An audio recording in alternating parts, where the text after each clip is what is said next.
우리는 누구나 하나쯤 지우고 싶은 흑역사가 있습니다. 지금 생각해도 그때 왜 그랬을까 싶은 것들이 다 하나둘씩 있죠. 그리고 그런 것들은 우리가 웬만하면 좀 생각하고 싶어 하지 않습니다. 되도록이면 감추고 싶은 것들입니다.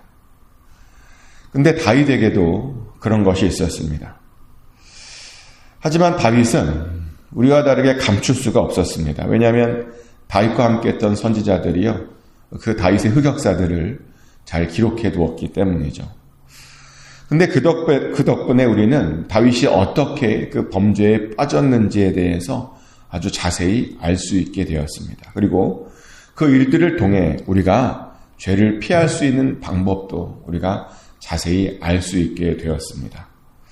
그래서 오늘은 다윗이 어떻게 범죄에 빠졌는지에 대해서 자세히 들여다보고 또 우리가 어떻게 하면 그 죄에서 빠져나올 수 있는지에 대해서도 우리가 같이 말씀을 나누려고 합니다. 다윗의 범죄의 시작은 침상에서 일어나는 것으로부터 시작했습니다. 자다 말고요, 침상에서 일어났다는 겁니다. 그 말은 그때가 야심한 밤이었다라고 하는 그런 뜻이죠. 근데 범죄는 이렇게요, 주로 어두울 때 많이 일어납니다. 빛이 없는 곳에서는 환한 곳에서보다 더 악한 일들이 더 자주 일어난다는 겁니다. 그래서 우리가 항상 빛이 있는 곳으로 다녀야 하는 이유가 바로 이런 이유 때문입니다. 이것은 제 이야기가 아니라 예수님의 말씀이죠. 요한복음 8장 12절 말씀에 이런 말씀이 있습니다. 예수께서 또 말씀하여 이르시되 나는 세상의 빛이니 나를 따르는 자는 어둠에 다니지 아니하고 생명의 빛을 얻으니라. 아멘. 예수님을 따르는 자는 절대로 어둠에 있지 않는다라고 말합니다. 어둠이 아니라 빛을 따라다닌답니다. 그래서 생명의 빛을 얻는답니다. 이와 비슷한 말씀을 어제 전도사님께서 해주셨죠. 어제 나누었던 시편 97편도 보면 하나님께서 의인을 위해서 빛을 뿌려주신다라고 되어 있습니다. 그러며 악을 미워하는 자들을 보호하시고 의인을 악인들의 손에서 건져주시겠다라고 말합니다. 빛을 뿌려주셔서요, 그 빛을 보고 따라오게 해주신다는 겁니다. 그래서 우리는 하나님께서 뿌려주신 그 빛을 따라가기만 하면 됩니다. 어두운 곳에 있는 것이 아니라 그 빛 가운데로 나오기만 하면 됩니다. 빛 대신 예수님께 나오면 됩니다. 그러면 우리가 범죄하지 않고 잘 살 수 있다는 것이죠. 하지만 다윗은 그렇게 하지 못했습니다. 그러다 보니 그 어두운 때에 일어나서요, 그 어두운 곳에서 뭘 하려고 했다는 겁니다. 다윗이 했던 건 뭐냐면 왕궁 옥상 위를 거닐기 시작한 겁니다. 다윗의 왕궁 옥상은 어떤 곳이었을까요? 아마 그곳은 모든 집들이 한눈에 내려다 보이는 그런 곳이었을 겁니다. 근데 다윗은 옥상을 거닐면서 그 집들을 자세히 보았던 것이죠. 근데 보다 보니까 밧세바의 목욕 장면도 보게 된 겁니다. 근데 여기에서 저는 이런 질문이 생겼습니다. 다윗이 밧세바의 목욕 장면을 봤다는데 이때가 처음이었을까? 어떻게 생각하십니까? 그때 그런 장면을 본 것이 이때가 처음이었을까요? 처음 봤는데 처음 보고 나서 그런 어마어마한 일을 했을까요? 저는 아니었을 거라고 생각합니다. 왜냐하면 처음 본 것 치고는 너무 행동이 대담하기 때문이죠. 사실 이런 장면을 처음 보면 부끄러워하기 마련입니다. 근데 다윗을 보면요, 전혀 부끄러워하지 않습니다. 심지어 자신의 부하에 시켜갖고요, 그 집이 어떤 집인지 누구 집인지 알아보게까지 시키죠. 그런 것을 보면 처음은 아니었을 것 같습니다. 아마 전에도 그런 비슷한 상황이 있었겠죠. 근데 그때는 그냥 넘어갔을 겁니다. 그런데 그 보는 것이요, 점점 중독되었을 겁니다. 왜냐하면 죄에게는요, 중독성이 있거든요. 죄에게는 전염성도 있는데요, 중독성도 있습니다. 한 번 지은 죄는 또 한 번 계속 반복해서 지어보고 싶어 합니다. 그래서 죄인들을 보면 초범들이 별로 없어요. 어떤 죄를 지면 성공하면요 또 계속 반복해서 짓고 싶다 보니 초범들이 별로 없습니다. 그래서 우리는 이왕이면 처음부터 죄를 짓지 않으려고 노력해야 됩니다. 그리고 그 죄를 지으려면 그 죄의 중독에서 빠져나오려고 노력해야 합니다. 근데 이것이 쉽지 않죠. 왜냐하면 처음에 지은 죄는요 만만하게 다가오기 때문이죠. 그래서 처음 몇 번은 어쩌면 우리는 유혹에서 이겨낼 수도 있습니다. 그러다 보니 우리가 그 죄를 잘 컨트롤할 수 있다라고 생각하기까지 합니다. 그러다가 그렇게 그 죄가 우리를 방심하게 만듭니다. 근데요, 그렇게 계속 죄에 대해서 방심하게 되면 결국에는 그 죄에 대해서 나도 모르게 중독되게 됩니다. 중독되면요, 내가 무슨 일을 나도 하는지 잘 모르는 상황에까지 이르게 된다는 겁니다. 근데 다윗이 그랬어요. 그는 그렇게 중독되어서요, 그 죄에 중독되어서 나중에 보니까 자신이 얼마나 무서운 짓을 하고 있는지조차 알지 모르게 되었습니다. 그래서 결국에는 자기의 충신인 그 사람을 죽이잖아요. 자기가 무슨 짓을 하는지 모르다 보니 자기가 아끼고 그렇게 자기를 사랑해주는 그런 충신을 죽였다는 겁니다. 그러면 우리가 중독되지 않으려면, 죄에 대해서 중독되지 않으려면 어떻게 해야 될까요? 어떻게 해야 그 죄에서 우리가 빠져나올 수 있을까요? 방법이 있는 것일까요? 방법이 있죠. 방법이 있으니까 말씀드리겠죠. 우리가 어떻게 해야 중독된 죄에서 빠져나올 수 있냐면요, 우리가 그 작은 죄라도 그 죄의 무서움을 깨달으면 우리가 빠져나올 수 있습니다. 그 죄가 얼마나 내 삶을 파괴시키는지를 깨달으면 빠져나올 수 있습니다. 그 죄가 얼마나 내 삶 가운데 안 좋은 영향을 미치는지 알면 우리가 빠져나올 수 있다는 겁니다. 저는 그렇게 죄를 이겨냅니다. 목사이지만 연약한 인간이다 보니 죄에 대해서 노출될 때가 있습니다. 근데 확실히 다른 사람들보다요, 그렇게 죄에 노출되었더라도 덜 지으려고 굉장히 노력을 합니다. 왜냐하면 저는 그 죄가 얼마나 무서운지 너무나 잘 알고 있기 때문이죠. 그 죄가 제 인생에 얼마나 크게 파괴하는지 너무나 잘 알고 있기 때문입니다. 실제로 저는요, 제가 조금이라도 누굴 미워하잖아요. 그럼 그렇게 미워하는 것이 어떻게 되는지 잘 압니다.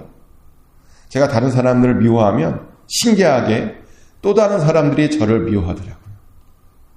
저만 미워하는 게 아니에요. 다른 사람들도 저를 미워하더라고요. 그래서 금방 제 마음이 상하게 되는 때를 경험하게 됩니다.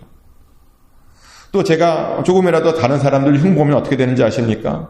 그러면 또 다른 사람이 또 저를 흉봐요. 제가 했던 말과 제가 판단하고 정죄했던 말과 비슷한 것으로 또 저를 정죄하고 판단합니다.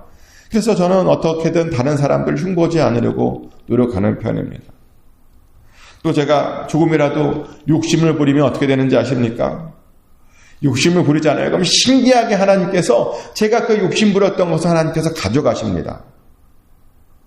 신기해요. 제가 어떤 것에 집착하면 하나님께서 바로 가져가셔 버립니다. 언젠가 한 번은 생활비가 없어서 헌금을 좀 덜 냈어요. 사는 것이 먼저라고 생각했거든요. 너무 없으니까. 근데 하나님의 생각은 저와 다르더라고요. 사는 것이 먼저가 아니라 드리는 것이 먼저래요. 그러더니 하나님께서 바로 어떤 일을 만드셔서 안 낸 것만큼 그대로 가져가시더라고요. 저는 이런 일들이 너무 많다 보니 욕심을 가지고 살고 싶어도 살 수가 없는, 하나님이 너무 두려운 그런 삶을 살고 있습니다. 이렇게 저는 죄의 무서움을 잘 알고 있습니다. 그러다 보니 어떻게든 죄를 안 지으려고 노력하고 애쓰는 편입니다. 근데 어떤 사람들을 보면 이 죄의 무서움을 잘 모르시더라고요. 어떤 말까지 하냐면, 하나님께서 혼을 내면 그냥 혼 나겠답니다. 죄를 지으면서. 지금 당장의 만족이 더 중요하답니다. 하나님께 나중에 혼나면 나중에 혼나지 상관할 바가 아니라고 말을 합니다. 근데 이렇게 생각하시는 분들이 제법 많더라고요. 하나님의 심판을 가볍게 보고 하나님의 심판을 만만하게 보는 사람들이 제법 있습니다. 다윗도 아마 그랬을 겁니다. 밧세바를 자신의 침실로 데려왔을 때 다윗도 설마 하나님께서 자신을 그렇게 심판하시겠어? 라고 그렇게 생각했을 겁니다. 그리고 무엇보다 다윗은요, 자기의 범죄를 자기가 잘 숨길 수 있을 것이다 라고 그렇게 생각했을 겁니다. 그리고 실제로 그것을 숨기려고 시도하죠. 밧세바의 동치무에 밧세바로부터 임신 소식을 들었습니다. 남편이 전쟁에 나갔는데 임신했다. 큰일 난 겁니다. 이것이 어떻게 큰일 난 거냐, 율법대로냐면요, 알려지잖아요. 그럼 다윗과 밧세바 모두 둘 다 돌에 쳐서 죽는 그런 아주 어마어마한 그런 범죄를 저지른 겁니다. 들키기만 하면 그런 일이 벌어지는 거죠. 그래서 다윗이 꾀를 하나 내게 되죠. 전쟁에 나가 있는 그 남편인 우리아를 불러들였습니다. 그래서 그 우리아에게 음식도 주고 술도 주면서 집으로 가서 아내와 좋은 시간을 보내라고 내어줍니다. 근데 이 우리아가요, 얼마나 충성스러운 사람인지 아십니까? 지금 전쟁 중인데 어떻게 집에 가서 편하게 자겠냐입니다. 지금 부하들이 이렇게 고생하고 있는데 어떻게 나만 편하게 집에 가서 잘 수 있냐입니다. 절대로 그렇지 않겠답니다. 그러더니 다윗에게 받는 술과 음식으로 자신의 부하들과 성문에서 잔치를 벌여요. 집에 가지 않고 부하들과 같이 자겠다고. 다윗이 가라고 명령했는데 그 명령도 듣지 않습니다. 자기는 절대로 자기 집에서 자지 않겠답니다. 큰일 난 겁니다. 이제 정말 들킬 수밖에 없는 상황이 된 것이죠. 그래서 결국 다윗이 최악의 방법을 쓰는데요, 우리아를 가장 치열한 전투 현장으로 내보내게 되었고, 그리고 그 전쟁터에서 그를 죽게 한 후에 그제서야 다윗이 밧세바를 아내로 데려오게 되죠. 하나님께 범죄한 거고, 우리아에게 범죄한 거고, 밧세바에게 큰 범죄를 저지른 겁니다. 자신의 죄를 숨기려고 했다가 더 큰 죄악으로 남겨버렸습니다. 근데 이렇게 죄를 숨기잖아요. 그러면 언제나 더 큰 죄를 저지르게 됩니다. 그래서 사실은 다윗이 자신의 죄를 숨기면 안 되었습니다. 그리고 사실 다른 해결 방법이 있었습니다. 예를 들어서 저는 이런 생각도 해요. 만약 다윗이 우리아에게 솔직하게 말했다면 어떻게 되었을까? 저는 오히려 우리아에게 솔직하게 말했다면 더 좋은 방법으로 해결되지 않았을까라고 하는 그런 생각도 좀 해보게 됩니다. 왜냐하면 우리아가 어떤 사람이라고요? 우리아는 충성스러운 사람이었습니다. 자신의 주군인 다윗이 자신의 아내를 달라고 해도 충분히 줄 수 있을 정도로 다윗에게 충성스러운 그런 아주 대단한 사람이었습니다. 물론 그 충성이 우리아의 치명적인 약점이기도 해요. 왜냐하면 이런 다윗에 대한 과도한 충성심이 오히려 자신의 죽음을 재촉한 것이거든요. 어떻게 보면. 근데 제가 지난 화요일에도 말씀드렸지만 우리가 누구에게 충성해야 된다고요? 우리는 하나님에게만 충성해야 됩니다. 사람이 아니라요, 하나님에게만 충성해야 됩니다. 만약에 하나님이 아닌 다른 것에 충성하잖아요? 그러면 반드시 그 결과가 좋지 않게 됩니다. 좀 우리아도 그런 거예요. 하나님께만 충성해야죠. 하나님만 바라봐야 됩니다. 근데 우리아가 누구에게 대고 맹세해요? 왕의 살아계심에 대해 맹세하고 왕의 영혼에 대해서 맹세를 합니다. 왕께 충성을 다하겠다는 겁니다. 그러다 보니 이 다윗의 배려를 받아들이지 못했습니다. 아무튼 이렇게 우리아는 굉장히 충성스러운 자였습니다. 그래서 다윗이 아마 달라고 했으면 죽었을 겁니다. 전쟁 때문에 와이프한테도 못 가잖아요. 충분히 그 정도면 죽어도 남았을 겁니다. 하지만 다윗이요, 그렇게 하지 못했어요.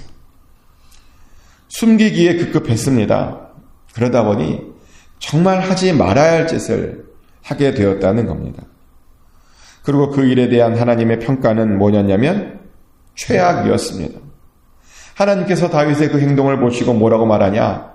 그것을 악하게 여기셨다라고 오늘 성경은 말합니다. 하나님의 사람 다윗이었는데 하나님 눈에 악한 사람으로 순식간에 바뀌어버린 겁니다. 결론이 굉장히 충격적이지 않습니까? 하나님의 사람이었어요. 하나님의 마음에 합한 사람이었어요. 그런데 하나님 보시기에 악한 사람으로 바뀌어버렸답니다. 근데 그 이유가 뭐라고요? 죄에 중독되었기 때문입니다. 죄를 끊어버리지 못했기 때문입니다. 빛이 아닌 어둠 속에 계속 머무르려고 했기 때문입니다. 그리고 그것을 감추려고 했죠. 그러다 보니 그 중독에 계속 남아있었기 때문입니다. 그래서 회개도 하지 못했습니다. 그런데 우리도 그렇게 회개하지 못하잖아요. 그러면 우리들에 대한 하나님의 평가도 다윗과 마찬가지일 수 있습니다. 회개하지 않으면 하나님 보시기에 악한 자로 남을 수밖에 없다는 겁니다. 그러니 회개하셔야 됩니다. 자주 회개하셔야 됩니다. 여러분의 죄들을 항상 돌아보고 고백하시고 깨끗하게 씻김 받아야 됩니다. 그래야 하나님의 보호하심을 받을 수 있는 겁니다. 그리고 그래야 우리가 하나님의 얼굴도 보고 하나님의 임재를 날마다 경험할 수 있는 겁니다. 축복하는 것은 꼭 잘 회개하심으로 여러분의 인생을 향한 하나님의 평가가 선한 것이 되기를 축복합니다. 악한 것이 아니라 정말 선한 것이 되어서 항상 하나님의 복을 받아 누리는 저와 여러분 되시기를 예수 그리스도의 이름으로 축복합니다.